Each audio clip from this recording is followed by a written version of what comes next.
Assalamualaikum warahmatullahi wabarakatuh. Jumpa lagi di channel aku guys. Nah, kali ini aku mau bagiin tips guys. Tipsnya yaitu untuk jadi YouTuber pemula. Nah, yang belum subscribe silahkan subscribe dulu ya guys, karena subscribe itu gratis.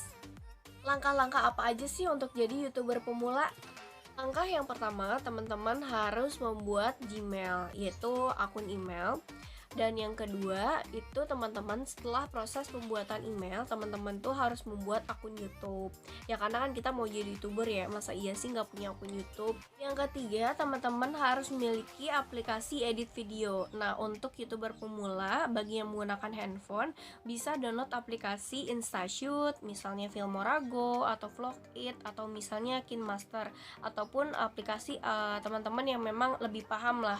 Nah, untuk aku sendiri menggunakan aplikasi Filmorago dan juga KineMaster. Setelah 3 proses tadi, kita sudah punya email, kemudian akun YouTube, dan juga punya aplikasi edit video. Teman-teman, yang keempat itu tugasnya membuat video. Nah, untuk video sendiri, biasanya untuk YouTuber pemula itu masih bingung. Boleh nggak sih di dalam satu akun YouTube itu, misalnya konsepnya itu gado-gado? Nah, jawabannya boleh banget guys, karena di akun aku sendiri itu konsepnya gado-gado, nggak ada yang fokus ke satu jenis konten. Untuk membuat video, kalau misalnya sekiranya masih bingung, kita share aja perihal informasi yang kita tahu untuk di-share dibagikan ke teman-teman lain. Ataupun misalnya teman-teman sendiri punya nih video yang sekiranya kalau misalnya takutnya hilang, kita bisa share ditaruh di YouTube. Jadi kalau misalnya suatu saat kita kangen pengen buka video tersebut, kita tinggal buka aja gitu kan. Kalau handphone kan bisa jadi rusak, atau misalnya kita tuker tambah tapi kebetulan memorinya hilang atau gimana lah ceritanya. Kalaupun mood kita lagi jelek, gimana caranya kita bangkitin mood kita supaya bagus buat bikin konten? Biasanya yang aku lakuin, kita lihat nih youtuber pemula, kemudian biasanya aku cek untuk video yang paling mereka awal bikin sampai dengan mereka bisa sampai dengan 1000 subscriber.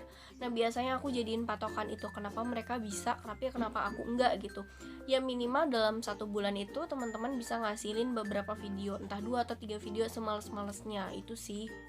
Setelah kita upload video, bukan diwajibkan sih sebenarnya, jenisnya konsisten kita dalam membuat konten YouTube. Nah, kalau misalnya karena kita sendiri masih bingung dalam bentuk jenis konten apa yang akan kita buat, nggak apa-apa, di-share aja untuk informasi atau misalnya video yang kita pahami aja.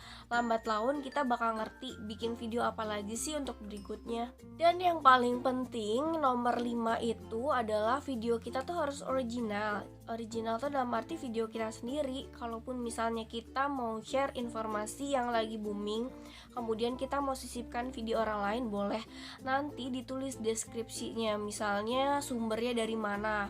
Nah, yang jelas itu video yang kita ambil, kita harus edit. Jangan sampai kita ambil 100%, misalnya video dari orang lain misalnya 5 menit, kita ambil 5 menit, ya enggak juga. Jadi kita ambil cuplikannya, kemudian kita jelaskan apa yang mau kita sampaikan. Dan yang keenam, itu tips dari aku, kita harus konsisten. Kenapa harus konsisten? Karena kalau misalnya kita memang bener-bener mau ngejar 4000 jam tayang dan juga 1000 subscriber, itu bener-bener kita harus buat target setiap bulan.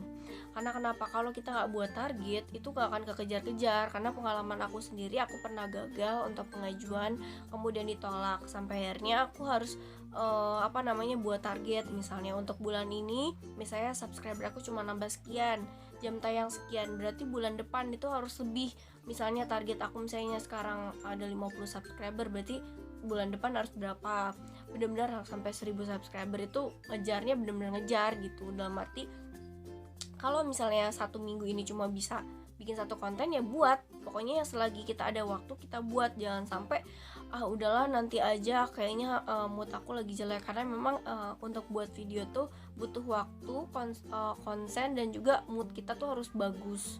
Cukup sekian tips yang aku bagikan. Mungkin teman-teman di luar sana pun sebenarnya udah paham ya. Jadi video ini sebagai pengingat aja, buat sebagai motivasi buat teman-teman lain yang memang sebentar lagi mau 1000 subscriber. Terima kasih banyak teman-teman yang sudah nonton. Semoga sukses selalu. Sampai jumpa di video berikutnya.